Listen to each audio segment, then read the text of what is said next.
끝이 좋아야 모두 좋다. 오늘 말씀의 제목입니다. 이 16장 보면 너무 아쉽죠. 아사 왕의 행적이 14, 15, 16, 3장에 걸쳐서 나오고 있습니다. 마지막 마무리하는 그런 장이 16장입니다. 1절 다 같이 읽습니다. 아사왕 제36년에 이스라엘 왕 바아사가 유다를 치러 올라와서 라마를 건축하여 사람을 유다 왕 아사에게 왕래하지 못하게 하려 한지라. 아멘. 여기 보니까 아사왕 제36년에 그랬습니다. 이게 특별히 중요하다라는 뜻이지요. 41년을 아사왕이 통치했습니다. 근데 아사왕의 별칭 또 아사왕 시대를 보면 평강과 평화가 가득 넘친 것을 알 수 있습니다. 아사왕의 별명이 평화의 왕이거든요. 그리고 41년간의 은혜가 있었다. 이것이 14장, 15장에서 우리가 확인을 할 수 있습니다.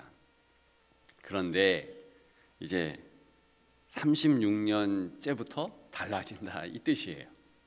마지막 5년, 인생 말년, 이게 또 우리에게 교훈이 되는 겁니다. 끝이 좋아야 모두 좋고 하나님의 사람들은 더 그렇다. 그러면 끝이 좋은 것은 무엇인가? 아사를 통해서 이스라엘 백성들은 교훈을 받습니다. 즉 포로기를 지내고 조국 이스라엘을 이제 다시 부흥하게 하고 자신들도 하나님 앞에 신앙적으로 영광 돌리고 예배자로 승리하겠다, 이런 결기를 다진 이들이 이 아사 왕의 교훈을 마음에 새겼다라는 겁니다. 그들만 그렇습니까? 똑같아요. 인생 똑같습니다. 시대가 지나가도요, 사람의 본성은 똑같기 때문에 우리 역시도 이런 교훈을 마음에 새겨야 된다라는 것입니다. 자, 제36년에 무슨 일이 있었는가? 이스라엘 왕 바아사가 유다를 치러 올라왔다. 바아사라고 그랬습니다. 아사랑 이름이 비슷하죠. 남유다는 아사, 지금 우리가 주목하는 아사고요. 쳐들어온 이는 바아사예요.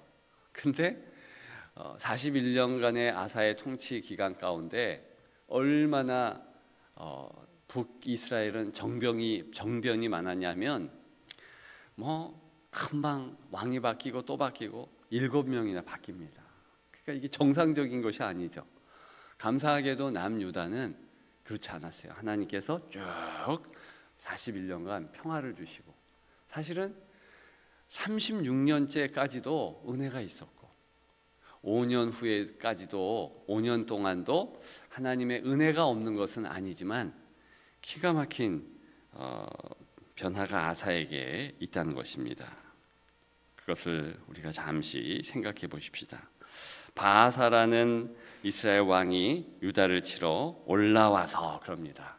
보통 우리는 북쪽에서 남으로 내려온다 이런 표현을 하는데 왜 올라와서 그럴까? 이게 산지잖아요. 유다 지파가 차지한 그 예루살렘,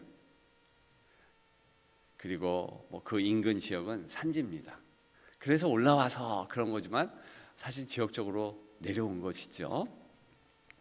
와서 이제 라마를 건축했다. 그러니까 라마가 이제 그 길목에 있는 한 성인데 이스라엘 그 예루살렘에서 한 10km, 아주 가까운 곳입니다. 거기에다가 이제 성을 건축하고 아예 통행을 못하도록 북이스라엘 사람들이 남유다 아사 왕이 선정을 베풀고 자기 북이스라엘은 정변이 계속 일어나고 얼마나 불안해요. 그러니까 차고 남하했다는 겁니다. 남쪽으로 넘어오니까 길목을 우리 그 38선 치듯이 지금 이렇게 치고 거기 군대들이 주둔하면서 절대로 못 가게 했다. 이런 뜻입니다. 그러니까 아사가 그런 일에 대하여서 화가 난 거예요. 어떻게 합니까? 우리 2절 다 같이 읽습니다. 아사가 여호와의 정 곳간과 왕국 곳간에 은금을 내어다가 다메섹에서는 아람 베나단에게 보내며 이르되 아멘. 자, 이게 중요해요. 베나닷에게 이르렀다. 이것은 베나닷을 의지했다, 그런 뜻이에요. 자, 우리 15절의 말씀, 15장과 14장의 말씀과는 좀 판이하게 다르지 않습니까? 이 14장부터 보게 되면 힘들고 어려운 일이 당했을 때 14장 9절에 보면 구스 사람 세라가 군사 100만 명과 병거 300대를 거느리고 마레사에 이르매, 그럴 때 이 아사는 어떻게 했습니까? 그 11절 보니 하나님을 의지했어요. 하나님 도와주세요. 우리는 58만입니다. 근데 100만 명이 쳐들어왔고 엄청난 무기를 가지고 있습니다. 우린 무기 없거든요. 그저 하나님 의지합니다. 그러면서 손들고 주여, 다니엘과 같이 주여 삼창하면서 그렇게 나아갔더라. 하나님이 승리 주셨더라. 그거 아닙니까? 근데 지금은 어떻게 해요? 이게 지금 달라지는 부분이에요. 이것이 이제는 내가 좀 경험치가 쌓였다. 내가 좀 이제 가진 무기도 있고 국제 정세도 나와 결탁하고 이제 같이 연합할 수 있는, 즉 의지할 수 있는 그런 나라들도 있다. 그게 베나닷 아닙니까? 아랍 왕을 의지한 거예요. 하나님을 의지하지 않았어요. 에이 목사님 그냥 표면적으로 그런 거 아닐까요? 아니요. 뒤에 다 읽어보세요. 하나님 의지하지 않았다. 이걸 아예 노골적으로 이야기합니다. 9절이죠. 다 같이 읽습니다. 여호와의 눈은 온 땅을 두루 감찰하사 전심으로 자기에게 향하는 장을 위하여 능력을 베푸시나니 이로 왕이 망령되이 행하였은즉 이후부터는 왕에게 전쟁이 있으리이다. 아멘. 아멘. 자, 우리 기도하신 양 집사님께서도 기도하시면서 언급했지만 전심으로 하나님을 찾는다. 그것은 하나님을 의지한다는 뜻이에요. 그러니까 전심으로 자기에게 향하는 자들을 위하여 능력을 베푼다. 전심으로 하나님을 찾는 자를 하나님은 찾는다. 이 얘기는 지금 아사가 하나님을 의지하지 않는다, 그런 뜻입니다. 그래서 하나님께서 선견자 하나니를 보내잖아요. 7절 아닙니까? 그때의 선견자 하나니 보내셔서 똑같아요. 똑같습니다. 하나님께서 그 이전에도 위기가 있을 때 이제 선지자를 보내지 않습니까? 그래서 선지자를 보내어서 하나님 의지 계속해라. 그게 15장의 내용 아닙니까? 15장에 보게 되면 이제 하나님을 더 의지했다, 그런 내용들이 나오고 있습니다. 그런데 이때는 안 그래요. 너무 아쉽죠. 어떻게 하느냐? 당신 하나님을 의지하십시오라고 선견자를 하나님이 보내셨는데 그 선견자를 어떻게 합니까? 10절에 보니까 아사가 노하여 선견자를 옥에 가두었으니, 이건 하나님의 말씀을 의지하지 않았다, 결정적 증거 아닙니까? 왜 이렇게 할까? 그러면서 그의 말에 크게 노하였다. 왜 노할까요? 자기가 이제는 기준점이 되는 거예요. 14장, 15장 그때에는 하나님을 기준점 삼았습니다. 하나님을 의지했고, 내가 하나님의 은혜가 있는가, 이걸 판단했는데 지금은 안 그래요. 자기가 버럭 화를 내고, 그 노가요 뭐 며칠 지나면 좀 잦아져야 되는데 그의 말에 크게 노하였으며, 그때 노하였다 계속돼요. 아사가 또 백성 중에서 몇 사람을 학대하였더라. 이게 왜 학대했겠습니까? 그 노가 쭉 가서 자기 말을 거스리는 인간들을 절단냈다, 이런 뜻이에요. 아사왕 그렇게 하면 안 되지 않습니까? 이런 조언을 신하들도 하고 여러 사람들이 하지 않습니까? 다 옥에 가둬버려. 이게 지금 뭐 하는 짓입니까? 저는요, 아사가 왕이 된 지 39년에 병 걸린 게 은혜라고 생각해요. 우리 12절 같이 읽습니다. 아사가 왕이 된 지 39년에 그의 발이 병들어 매우 위독하였으나 병이 있을 때에 그가 여호와께 구하지 아니하고 의원들에게 구하였더라. 아멘. 참 너무 아쉽죠. 그러니까 3년 동안 자기 마음대로 사는 거, 마음대로.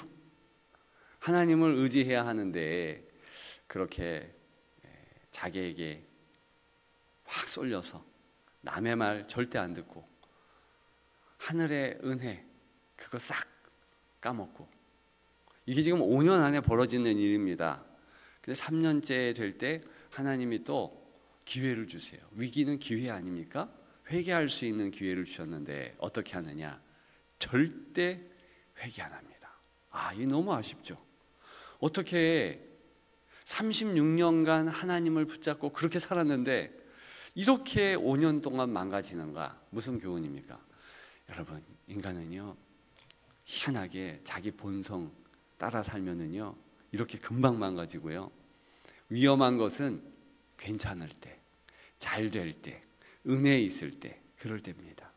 그때 겸손하게 무릎 꿇고 주여 나를 붙잡아 주옵소서, 이래야 되는데 이게 안 되고, 하나님 3년은 참으셨어요. 근데 한번 기회 주시잖아요. 몸이 아프면 아이고 내가 빨리 주님 의지해야지. 하나님께서 다 몸 아프게 해서 돌이키게 한다는 말이 아닙니다. 하나님은 정말 주의 사람들이 전심으로 자기를 찾는가 이걸 확인하고 싶어 하시잖아요. 그럼 어떻게 해야 돼요? 빨리 안 아파도 주님을 향하여, 이렇게 환경들을 보면서 위기감이 들면 빨리 내가 주님을 향하여 돌이켜야지. 그러면 삽니다. 본성보다 더 센 신앙으로 그렇게 하나님 앞에 나아가는 것이 돼야 되는데, 젊을 때는 됐는데 나이 들어서 안 된다? 이게 이상하잖아요. 근데 제가 보니까요 정말 그런 것 같아요. 사람이 나이 들미 신앙의 성숙으로 다 이어지는 게 아니에요. 기가 막히죠. 그런 분들이 많더라고요. 신앙의 연조가 되어 가면서 연세가 들고 이제 안수 집사님도 되고 권사님도 되고 장로님도 되고, 그래서 중직도 맡고 그랬는데, 그리고 훌륭하게 그런 일들을 잘 했는데 은퇴하시면서 혹은 은퇴 즈음에 이상하게 자기 뜻, 자기 생각, 거기에 표면적으로 무슨 행동을 보이냐면 노가 많아져. 그 화를 버럭버럭 내고 누구도 제재를 못해요. 동료 권사님이 뭐라 그래도, 안수 집사님이 뭐라 그래도, 장로님이 뭐라 그래도, 목사님이 뭐라 그래도 그 화가요 잦아지잖아. 그러면 스스로 생각해야 돼. 내가 지금 본성 아사와 같은 그런 때 아닌가? 그 절제를 탁 해야 되는데 이게 안 되면 어떻게 됩니까? 힘들어져요. 이렇게 몸까지도 힘들어지면 이거 하나님께서 내게 사인 주시는 거 아니야? 꼭 그러는 건 아니지만 대체로 그러고 많이 그러잖아요. 그러면 주여 그래야 되는데, 여기 보세요.